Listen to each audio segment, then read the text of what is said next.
Number 6 Indian chartered act 1833। एक तरफ British साम्राज्य को स्थिरता प्रदान करने के लिए, मजबूती प्रदान करने के लिए, और दूसरी तरफ ब्रिटिश साम्राज्य का जो विस्तार हुआ क्षेत्र था उसको कानूनी रूप देने के लिए, कानूनी रूप से एकत्रित करने के लिए जो कानून लाया गया उसी कानून को कहते हैं इंडियन चार्टर्ड एक्ट 1833।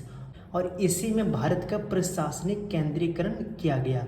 मतलब ये कानून बनाने, लागू करने और आदेश देने की शक्ति एक जगह केंद्रीय किया गया। और इसमें निम्न प्रावधान किया गया। नंबर 1, ईस्ट इंडिया कंपनी विशुद्ध रूप से प्रशासनिक व राजनीतिक संस्था हो गई।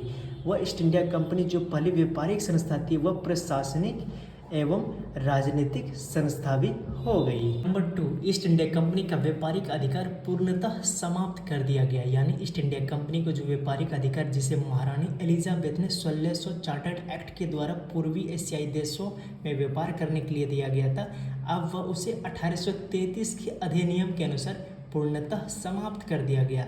अब ब्रिटिश के अन्य व्यापारिक संस्था अब भारत और पूर्वी एशियाई देशों में व्यापार करने का अधिकार पूर्णतः मिल गया।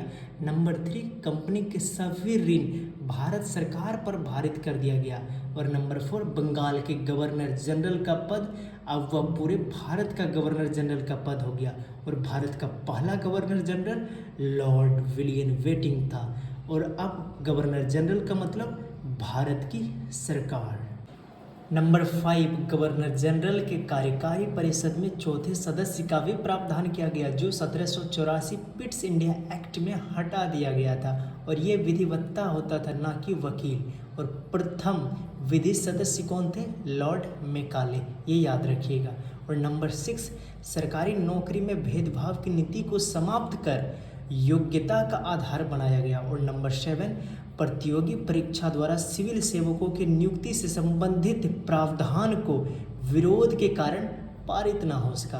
और ये थे हमारे पिट्स इंडिया एक्ट 1833 के निम्न प्रावधान, जो कि बहुत ही ज़्यादा महत्वपूर्ण है।